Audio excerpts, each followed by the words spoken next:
Well, a familiar scene in Tahrir Square in Cairo, Egypt today. Tens of thousands once again gathered in protest.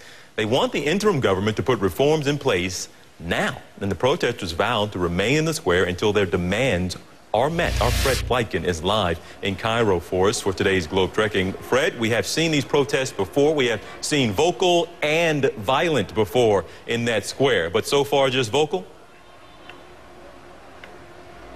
Just vocal at this point in time, TJ. It's tens of thousands who are actually still in Tahrir Square, and they've been there since the pretty early morning hours this morning. And one of the things, of course, that we have to keep in mind is that Egypt is, of course, one of America's most important allies here in this region. So certainly the U.S. is going to be looking very closely at what happens here in Egypt. And you said it, the people here are very unhappy with what their interim government has been doing since Hosni Mubarak lost power here more than 5 months ago. They say basically their big concern is that the ways of the old Mubarak government are still continuing. They say there's still police corruption, there's still police brutality, there's still general corruption, the economy is going nowhere, and the unemployment rate is very high. Now, one of the things, TJ, that we have to keep in mind is that right now there's a military council that's governing this country, and a lot of people who are on that military council were very, very close to Hosni Mubarak. And many people who are down there right now, they say they were too close to Hosni Mubarak. They're not doing enough to bring the cronies under Mubarak's regime to trial. And one of the interesting things that one person who's down there told me, he said, the military council seems to a couple of reforms will appease us, but we want revolution, TJ. Fred, does the crowd down there, a lot of familiar faces, if you will. We know that the last time we saw protests, a lot of young people were leading the charge there. Are you seeing that once again?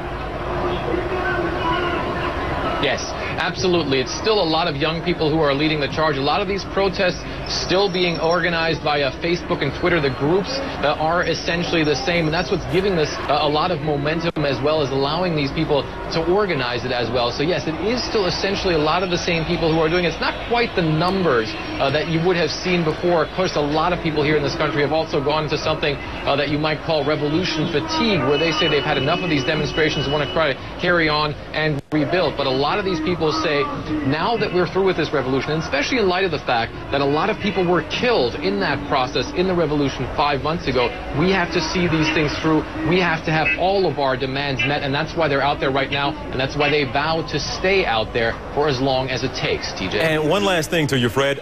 Is there any movement on them getting their demands met? I mean, is there a representative from the folks who are the thousands who are down there in Tahrir Square who are going and meeting with those members of the government? I mean, how are they going about getting their message across? Certainly with the protests, but how are they going about getting at the table and having chats with the government?